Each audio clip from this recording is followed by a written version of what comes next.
बताता हूँ, जो काली तुलसी होती है ना, काली तुलसी, अगर वो भी लगा देते हैं, काली तुलसी है ना, काली तुलसी से घर में सांप नहीं आते और ऐसे भागते हैं काली तुलसी से जैसे गधे के सिर से संग।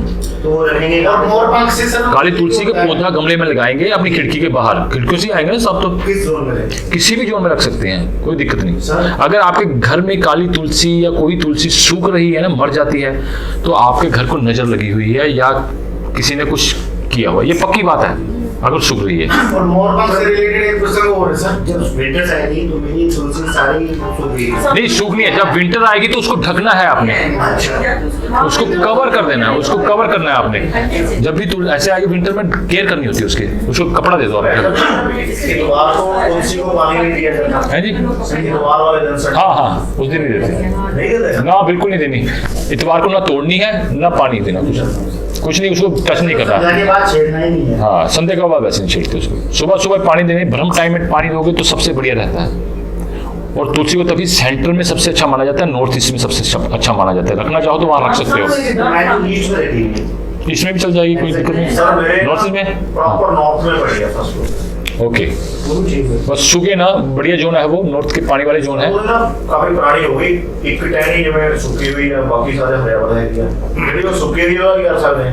सूखी ना हो दो, जो सूख रही है ना, तब कुछ है थोड़े, मतलब नेगेटिविटी है। नहीं तो जहाँ घर में नेगेटिविटी नहीं होगी ना, वहाँ सूखेगी नहीं। अगर आधा पार्ट सूख रहा है तो नेगेटिविटी का कुछ स्रोत है आपके घर में। हाँ नहीं, मतलब वो सूख रही है, वो सूखी। हाँ, इसमें ये चीज हो सकती है, देखो मैं 3 चीजें बता देता हूँ। या तो सूख रही है, नेगेटिविटी का स्रोत है ना, या आपको नजर लगी हुई है। तीसरी बात आ जाती है, जब बिल्कुल सूख रही है ना, पनप नहीं रही वहां पे, तो किसी ने तंत्र मंत्र किया, आपकी जादू टोना किया। नेगेटिविटी आपके घर में, आप ब्लॉक करो, क्योंकि देखो तंत्र मंत्र की जो आपके ऊपर आ रहा है, तो वो नेगेटिविटी कहाँ से आ रही है? डोर से आ रही है। तो आपका डोर गलत जोन में होगा, तो ब्लॉक कर दो। नेगेटिविटी आ ही नहीं सकती जब आप ब्लॉक कर दोगे, नेगेटिविटी नहीं आएगी अंदर। फिर मेरा नाम आदर्श है, मैं दिल्ली से आया हूँ। मैं प्रोफेशनल वास्तु प्रैक्टिशनर हूँ, न्यूमरोलॉजिस्ट भी हूँ। मैंने वास्तु के अंदर काफ़ी काम किया। मैंने खुशदीप बंसल सर से महावास्तु की टेक्निक सीखी हुई है और उसकी प्रैक्टिस के अंदर मेरा फोकस कमर्शियल और इंडस्ट्रियल वास्तु पे ज़्यादा रहा।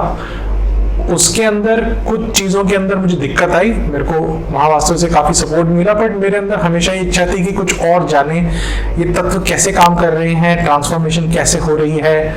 कुछ चीज़ों में हमें रिजल्ट बहुत जल्दी आते थे, कुछ चीज़ों में डिले आते थे। तो ओवरऑल क्लाइंट्स हमारे हैप्पी हैं, लेकिन फिर भी एक लालसा थी कुछ और जाने की, इसके पीछे और गहराई में राज क्या है।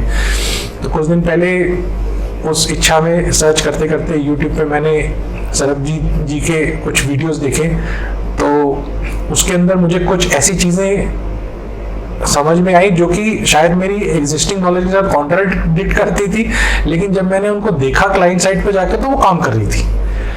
उसके हिसाब से मैंने कुछ चेंजेस करे, मेरे को कुछ रिजल्ट्स भी आए, तो मेरे अंदर ये लालसा जागी कि मैं जानूंगी क्या है। तो मैंने सरबजीत जी से बात करी और मैंने इनसे कहा, तो उन्होंने कहा कि आप पहले बुक पढ़िए। तो मैंने बुक पढ़ी और बुक पढ़ के मेरे बहुत सारे कॉन्सेप्ट्स क्लियर हुए। एक समझ में आया कि और एक नया निचला स्तर है जिसके अंदर एक्चुअली जहाँ पे कई सारी चीज़ें घटित हो रही हैं, वो जानने के लिए मैंने इनका कोर्स ज्वाइन किया और आज हमारा चौथा दिन है। और मैं कह सकता हूँ कि अगर कोई वास्तु प्रैक्टिशनर है, उसने ये कोर्स नहीं किया तो उसको कई सारे फंडामेंटल पकड़ में नहीं आएंगे। हो सकता है कि वो अनजाने में ठीक कर रहा होगा, लेकिन उसका फंडामेंटल क्या है वो उसे मिस कर रहा है।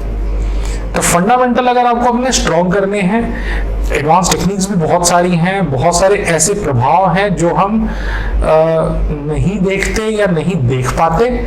उन प्रभावों को कैसे समझना है, उसके हिसाब से कैसे क्लाइंट को और रिजल्ट देने हैं, ऐसी बहुत सारी इसके अंदर चीज़ें हैं। हम मतलब 4 दिन के अंदर ये सिमट नहीं पा रहा, एक तरीके से इतनी चीज़ें हैं।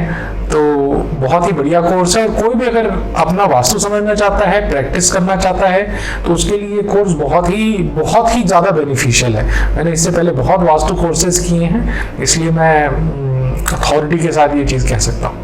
YouTube में आपने रिवर्स इंजीनियरिंग वगैरह के कुछ कॉन्सेप्ट्स बहुत बढ़िया सिखाए हैं जिससे थॉट प्रोसेस चालू हो जाता है। लेकिन सर वहाँ पे गाड़ी चलाना देखा तो जा सकता है, लेकिन सीखने के लिए तो गाड़ी में बैठना पड़ेगा।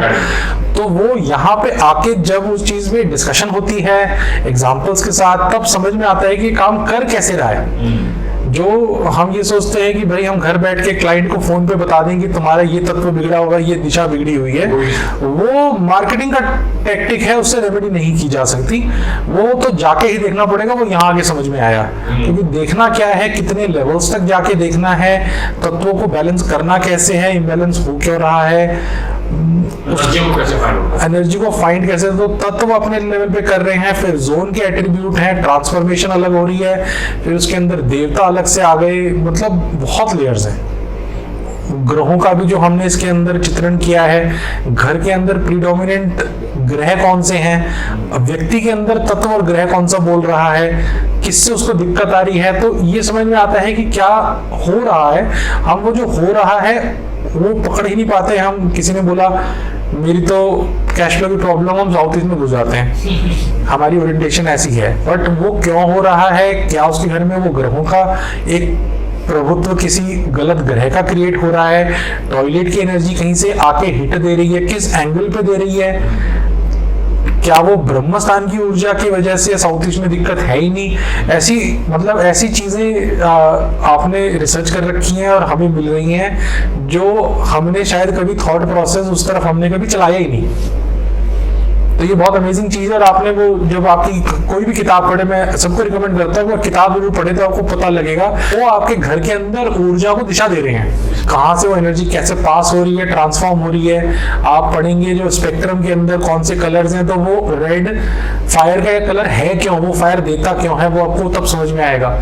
तो वो सारी चीजों को इसीलिए अगर किसी को कॉन्सेप्ट समझना है कि हो क्या रहा है और क्यों कैसे हो रहा है, तो ये कोर्स में आके आप वो समझ सकते हैं।